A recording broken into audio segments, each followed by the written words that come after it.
Oi, pessoal, bom dia, boa tarde, boa noite, dependendo da hora que vocês estão assistindo esse vídeo, né? Vamos então dar continuidade ao curso do Evangelho segundo o Espiritismo. Vamos hoje conversar sobre a parte 3 do capítulo 5, Bem-aventurados os aflitos. Vamos lá então. 5.3 Causas anteriores das aflições.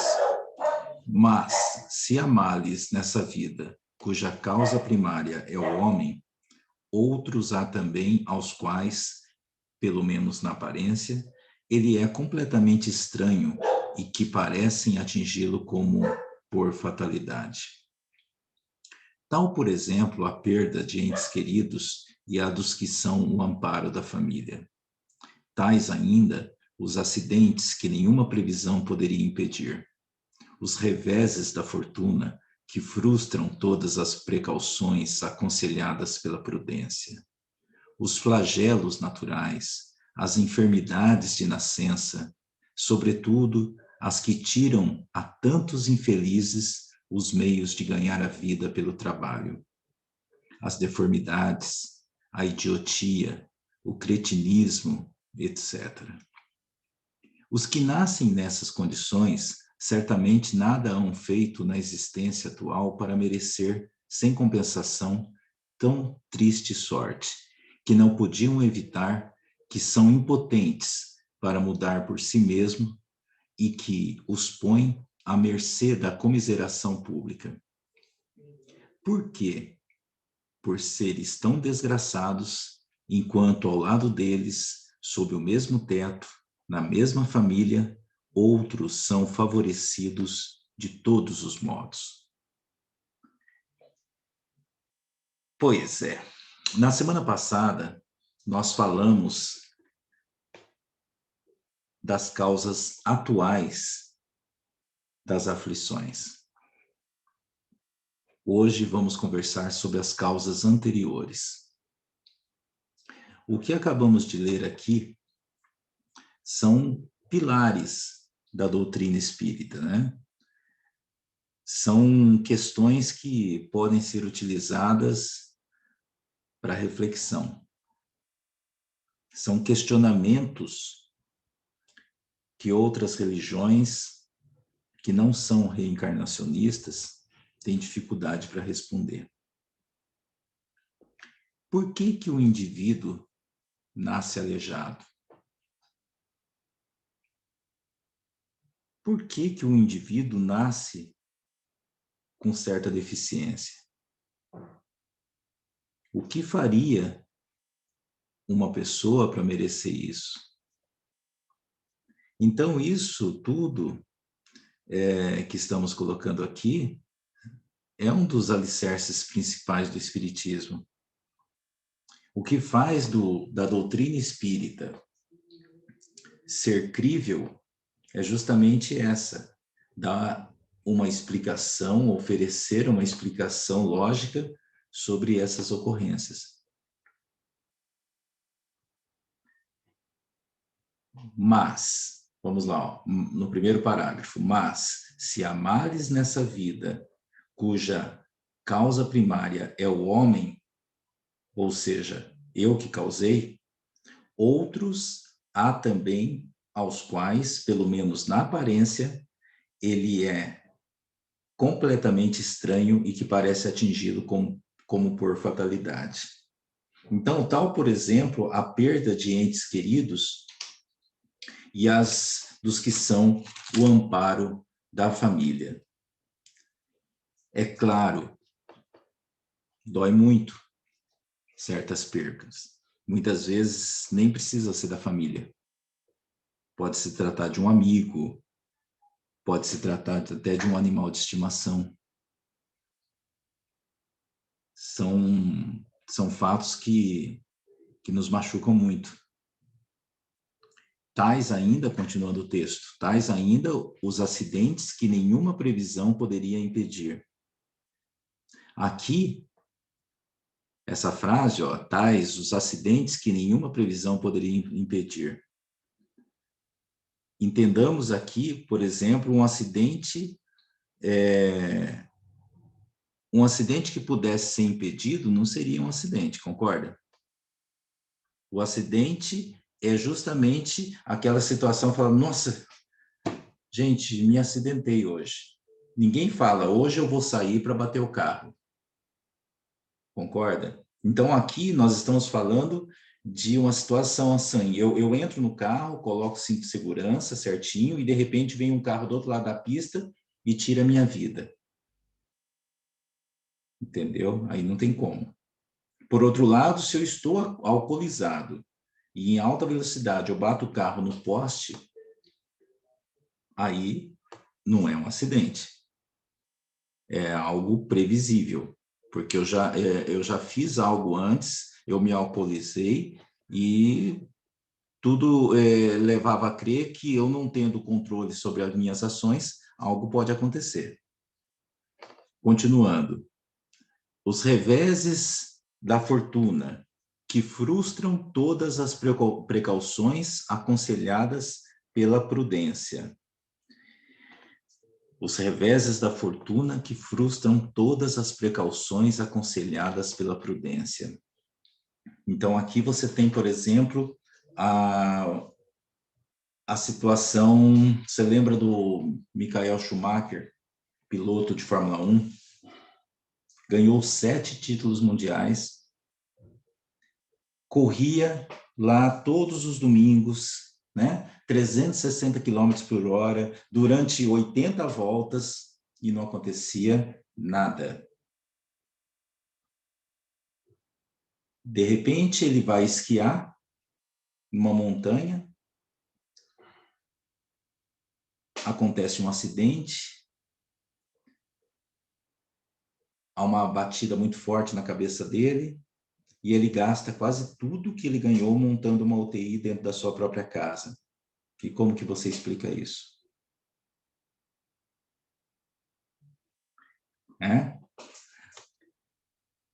Os flagelos naturais, as enfermidades de nascença,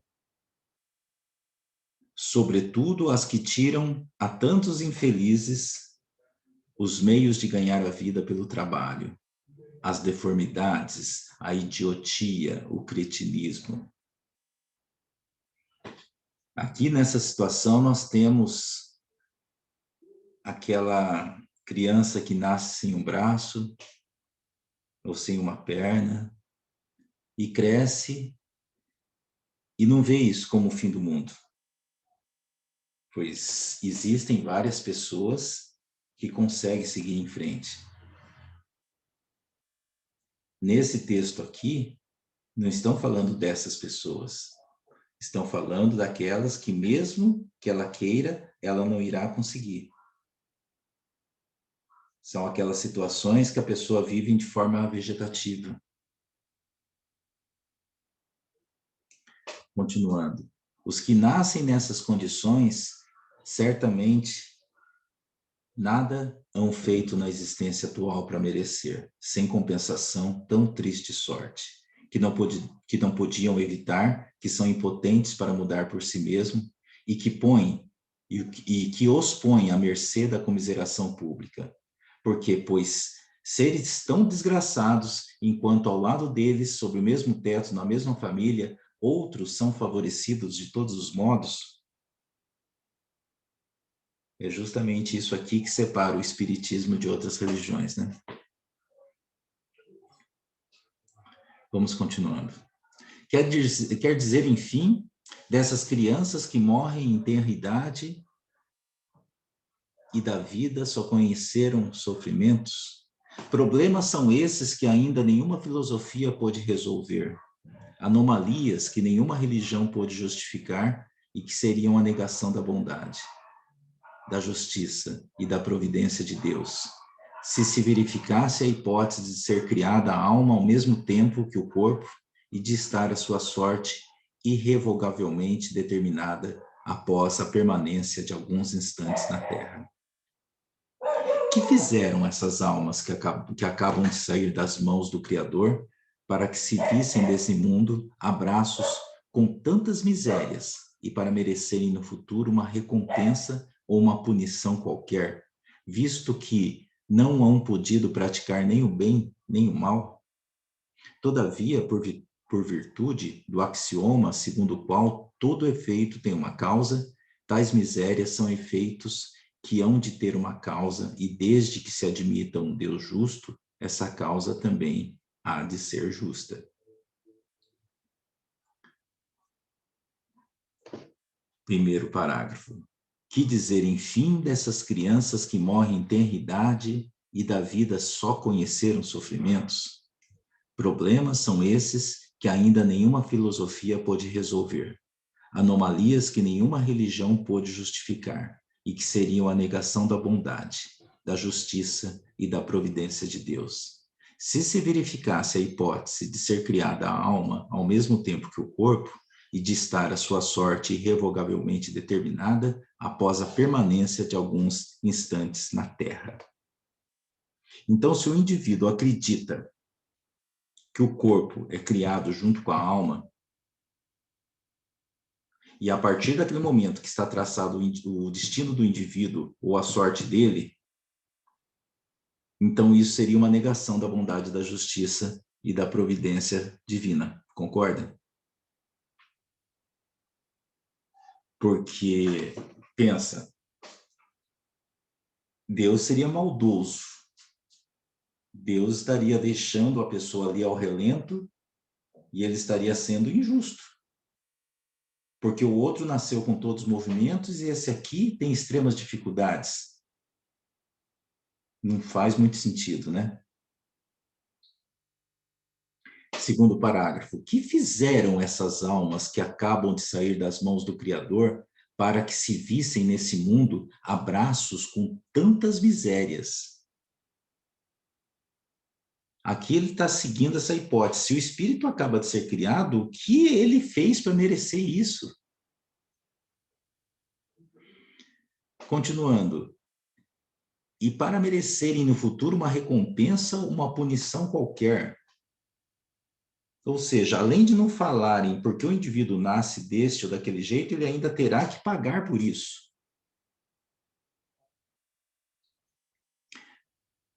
Terceiro parágrafo. Todavia, por virtude do axioma segundo o qual todo efeito tem uma causa, tais misérias são efeitos que hão de ter uma causa, e que, desde que se admita um Deus justo, essa causa também há de ser justa. Todavia, por virtude do axioma segundo o qual todo efeito tem uma causa, esse axioma que ele está falando aqui, todo efeito tem uma causa. Não existe um efeito sem uma causa. Não existe uma causa que não gere um efeito. Então, se considerarmos todas essas misérias, que todas essas misérias são efeitos que hão de ter uma causa, e desde que se admita um Deus justo, essa causa há de ser justa. Se a causa é justa, o efeito é justo. Interpretamos esse texto. Se a causa é justa, o efeito é justo. Vamos continuando. Ora, ao efeito precedendo sempre a causa, se esta não se encontra na vida atual, há de ser anterior a essa vida. Isto é, há de estar numa existência precedente. Tá vendo, pessoal? Deixa eu abrir um parênteses aqui. Como é gostoso a gente conversar parágrafo por parágrafo. Um texto que, num primeiro momento, pode parecer tão difícil na interpretação, a gente conversando ele pausadamente, vai ficando tudo mais claro. Vamos continuando. Por outro lado, não podendo Deus punir alguém pelo bem que fez, nem pelo mal que não fez, se somos punidos, é que fizemos o mal. Se esse mal não o fizemos na presente vida, tê-lo-emos feito noutra. é uma alternativa a que ninguém pode fugir. E em que a lógica decide de que parte se acha a justiça de Deus. O homem, pois, nem sempre é punido, ou punido completamente. Vou ler novamente. O homem, pois, nem sempre é punido ou punido completamente na sua existência atual, mas não escapa nunca às consequências de suas faltas. A prosperidade do mal é apenas momentânea. Se ele não espiar hoje, espiará amanhã, ao passo que aquele que sofre está espiando o seu passado. O infortúnio, que à primeira vista parece imerecido, tem sua razão de ser. E aquele que se encontra em sofrimento pode sempre dizer: perdoa-me, Senhor, porque pequei. Forte, né? É uma explicação desse texto aqui, é uma explicação que nos convida à razão e à lógica. Kardec, mais uma vez, vai pelo pensamento lógico, fazendo as associações necessárias. No primeiro parágrafo, ele coloca, ao efeito precedendo sempre uma causa, ou seja, tem que haver uma causa para ter um efeito. Continuando, se esta não se encontra na vida atual, há de ser anterior a essa vida. Ou seja, quem sofre agora, sofre em função de algo que ele fez em outra vida.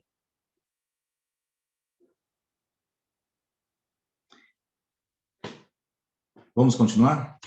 Item 7. Os sofrimentos devidos às causas anteriores à existência presente, como os que se originam de culpas atuais, são muitas vezes a consequência da falta cometida. Isto é, o homem, pela ação de uma rigorosa justiça distributiva, sofre o que fez sofrer aos outros.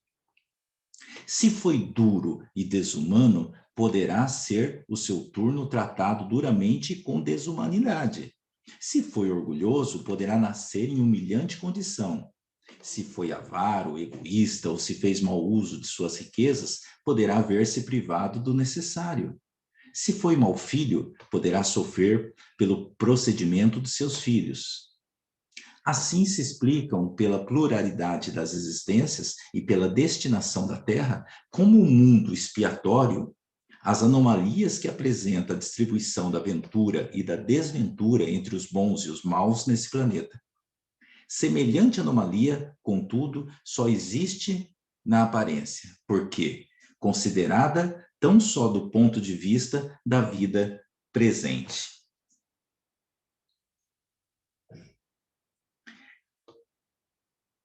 As pessoas, meus amigos, não estão aqui porque são boazinhas. As pessoas estão aqui porque estão na expiação. Elas estão aqui por uma razão, fruto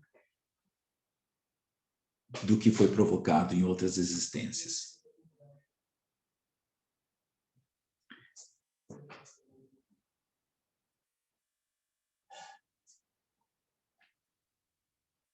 Aqui ele fala, as anomalias que apresenta a distribuição da ventura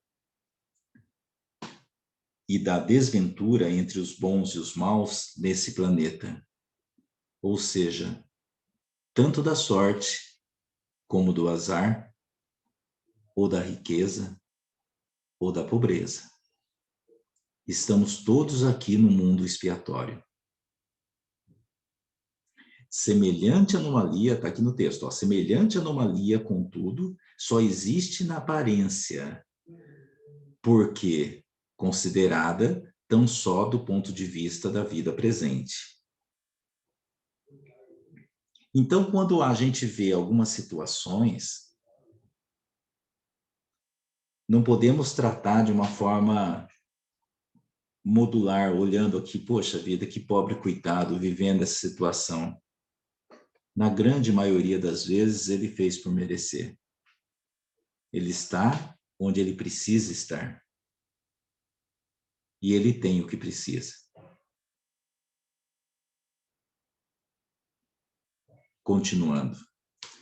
Aquele que se elevar pelo pensamento de maneira a aprender toda uma série de existências, verá que a cada um é atribuída a parte que lhe compete, sem prejuízo da que lhe tocará no mundo dos espíritos, e verá que a justiça de Deus nunca se interrompe.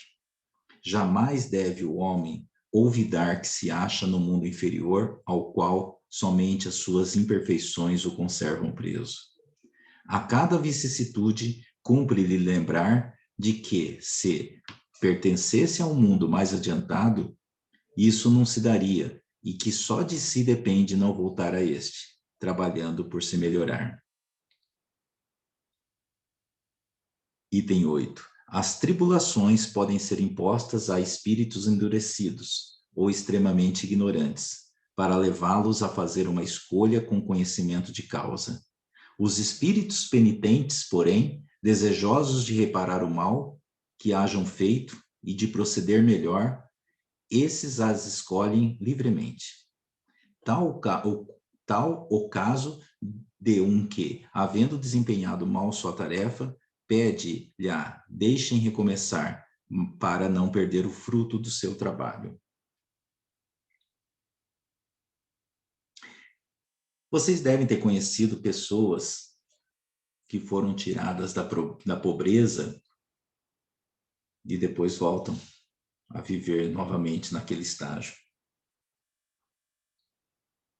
Algumas delas voltam até por opção, porque dizem que eram felizes nessa época de dificuldades. Quantas pessoas chegam numa casa espírita e são libertas do seu obsessor e depois voltam para o bar e voltam a viver tudo novamente?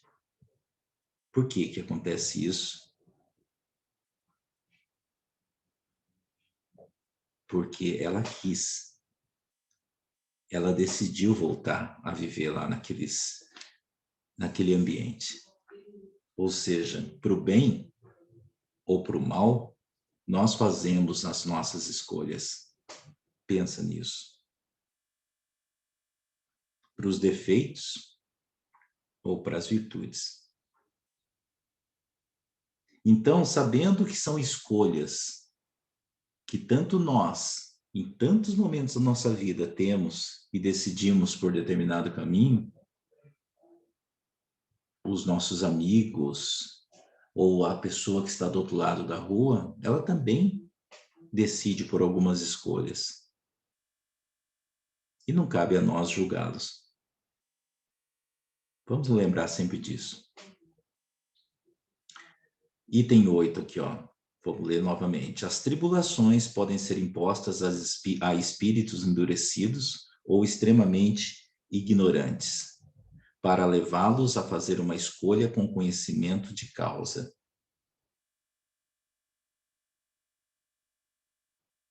As tribulações podem ser impostas a espíritos endurecidos ou extremamente ignorantes para levá-los a fazer uma escolha com conhecimento de causa. São situações que ele está contra a vontade e vai fazer de tudo para sair se ele puder.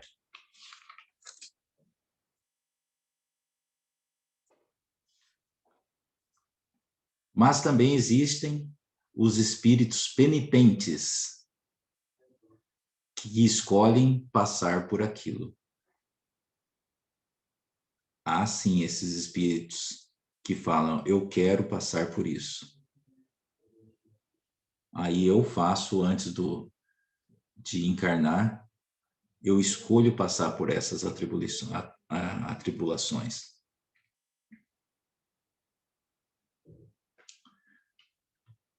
As tribulações, portanto, são ao mesmo tempo expiações do passado, que recebe nelas o merecido castigo, e provas com relação ao futuro que elas preparam.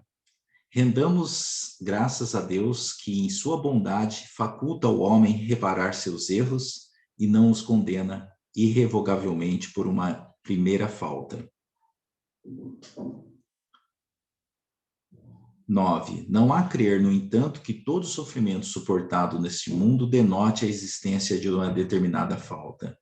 Muitas vezes são simples provas buscadas pelo espírito para concluir a sua depuração e ativar o seu progresso. Assim, a expiação serve sempre de prova, mas nem sempre a prova é uma expiação. Provas e expiações, todavia, são sempre sinais de relativa inferioridade, porquanto o que é perfeito não precisa ser provado.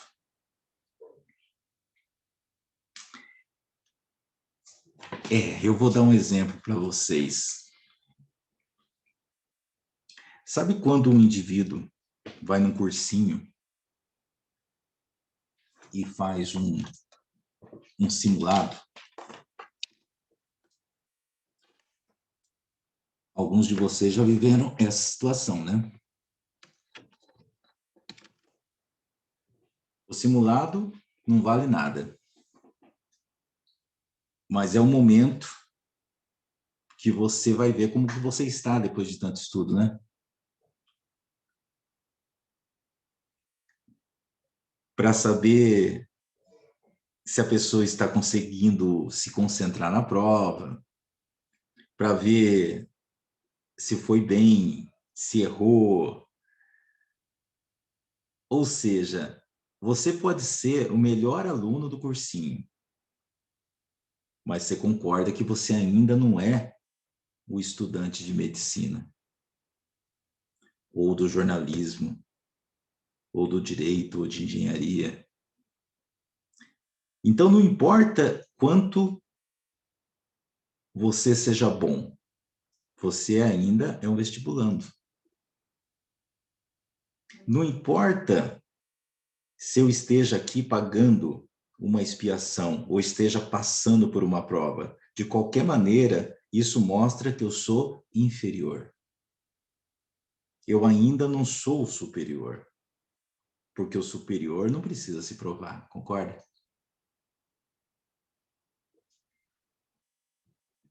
Vamos em frente. Tais são especialmente essas pessoas de instintos naturalmente bons, de alma elevada, de nobres sentimentos inatos, que parece nada de mal haverem trazido de suas precedentes existências e que sofrem com resignação toda cristã as maiores dores, somente pedindo a Deus que possam suportar sem murmurar. Pode-se, ao contrário, considerar como expiações as aflições que provocam queixas e impelem o homem à revolta contra Deus. Contra Deus, o texto aqui está faltando um R. Sem dúvida, o sofrimento que não provoca queixumes pode ser uma expiação e indício que foi buscada voluntariamente antes que imposta e constitui prova de forte resolução, o que é sinal de progresso. Então, aqui ele está dizendo o seguinte: como podemos diagnosticar e saber o que eu estou passando, se é uma prova ou se é uma expiação? Se a pessoa não reclama, provavelmente é prova. Se a pessoa reclama, é expiação. Porém, pode ser que ela esteja expiando algo voluntariamente. Resumindo, se ela está reclamando, não é prova. Você não diz, eu vou fazer uma prova de geografia sem nunca ter estudado geografia. Então, se no mundo espiritual você imagina ter recursos, eu estou lá no mundo espiritual. Se você imagina ter recursos para passar por determinada situação, então você não irá reclamar. É algo espiritual isso. Próximo. Item 10. Os espíritos não podem aspirar à completa felicidade até que não se tenham tornado puros. Qualquer mácula lhes interdita a entrada nos mundos ditosos. São como os passageiros de um navio onde há pestosos aos quais se veda o acesso à cidade a que aportem, até que se hajam expurgado. Mediante as diversas existências corpóreas, é que os espíritos se vão expungindo pouco a pouco de suas imperfeições. As provações da vida os fazem adiantar-se quando bem suportadas. Como expiações, elas apagam as faltas e purificam. São o remédio que limpa as chagas e cura o doente. Quanto mais grave é o mal, tanto mais enérgico deve ser o remédio. Aquele, pois, que muito sofre, deve reconhecer que muito tinha a expiar e deve regozijar-se à ideia da sua próxima cura. Dele depende, pela resignação, tornar proveitoso o seu sofrimento e não lhe estragar o fruto com as suas impaciências, visto que, do contrário, terá de recomeçar. São aquelas situações de pessoas que a gente vê que possuem certas limitações físicas e, no entanto, não deixam de viver, não deixam de demonstrar aquele brilho, aquela luz. Não deixam de dar continuidade nos seus objetivos. Os espíritos não podem aspirar à completa felicidade até que não se tenham tornado puros. Os espíritos não podem aspirar à completa felicidade, até porque isso não acontecerá enquanto você não for um espírito puro. Se você fosse puro, não estaria aqui. Aqui no texto, qualquer mácula lhes interdita a entrada nos mundos ditosos. Qualquer mácula, qualquer coisa que vá contra isso. Ele coloca um exemplo. São como os passageiros de um navio onde há pestosos aos quais se veda o acesso à cidade a que aportem até que se hajam expurgado. Ou seja, enquanto eu não me livrar da peste, eu não piso lá. E lembra daquela questão de Moisés que a gente estudou lá no início? Enquanto os pecados existiam naquela geração, em todo aquele trajeto que ele fez, enquanto os pecados não foram purificados no deserto, aquela geração não entrará na terra prometida. Segundo parágrafo aqui, mediante as diversas existências corpóreas, é que os espíritos vão se expungindo pouco a pouco de suas imperfeições. As provações da vida os fazem adiantar-se quando bem suportadas. Ou seja, cabe a nós deixar que cada um suporte as suas e cabe a nós gerenciar as nossas próprias imperfeições. Como as expiações, elas apagam as faltas e purificam. São um remédio que limpa chagas e cura o doente.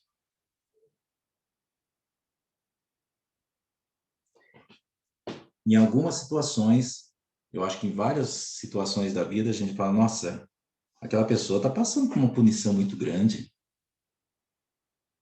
Vamos tentar olhar essa situação como um espírito que fez maldades em outras existências.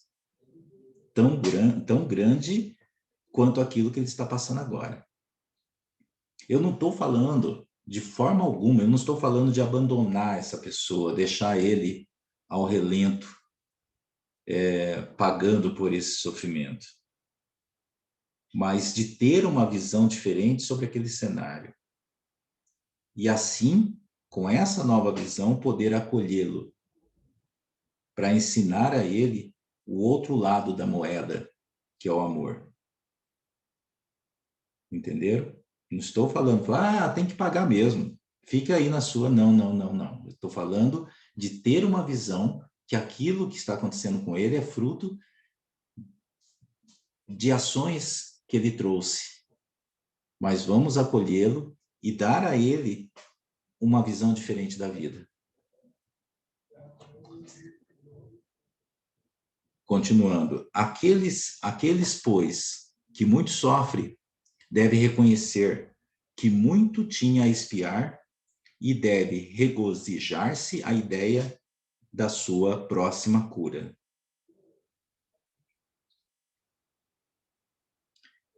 Ou seja, eu estou passando por determinada situação, está doendo muito, e se está doendo muito, é porque a pena que eu estou pagando é grande. E se a pena que eu estou pagando é grande, a liberdade que virá após também será. Vamos pensar dessa forma, porque é assim que as coisas acontecem. O sofrimento pode ser muito grande agora, mas não vai ser eterno. Ele vai passar. Ele vai passar.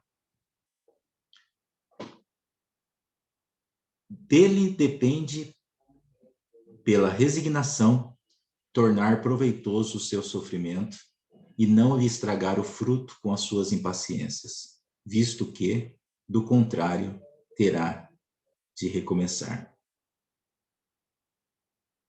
É isso. É através da resignação que a gente vai conseguir passar por tudo isso. É termos não só esse olhar em relação ao outro, mas conosco mesmo. É olhar para si e falar assim, ok, eu estou passando por esse momento tão difícil, mas vai passar. E eu vou viver uma outra situação, eu vou ser feliz ainda nessa vida. Eu quero passar por tudo que eu tenho que passar. Porque eu ainda quero ver o arco-íris, eu quero ver o céu azul. Mas eu sei, o que eu estou passando é fruto de ações que eu trago de outras existências. Foi algo que eu fiz. Nós colocamos em outras aulas algo nesse sentido. Muito do que nós vivemos trazemos de outras existências. Só que nós temos também que ser extremamente analíticos em relação à nossa postura nessa vida. Porque também podemos também viver algumas situações que nós provocamos nesta vida. Por isso a nossa disciplina que tem que ser grande, porque já estamos trazendo algo. Se a gente não for disciplinado nas ações, nos pensamentos, a gente aumenta um pouco esse débito. Vamos pensar nisso? Depois, conversem comigo, me chamem, falem o que vocês acham de tudo isso que a gente colocou nessa aula. Gostaria de ouvir de vocês o que vocês sentiram do que foi colocado aqui. É isso. Um ótimo dia para vocês. Que esse conteúdo tenha sido útil. E nos encontramos na próxima semana. Fique em paz, luz. Uma ótima semana.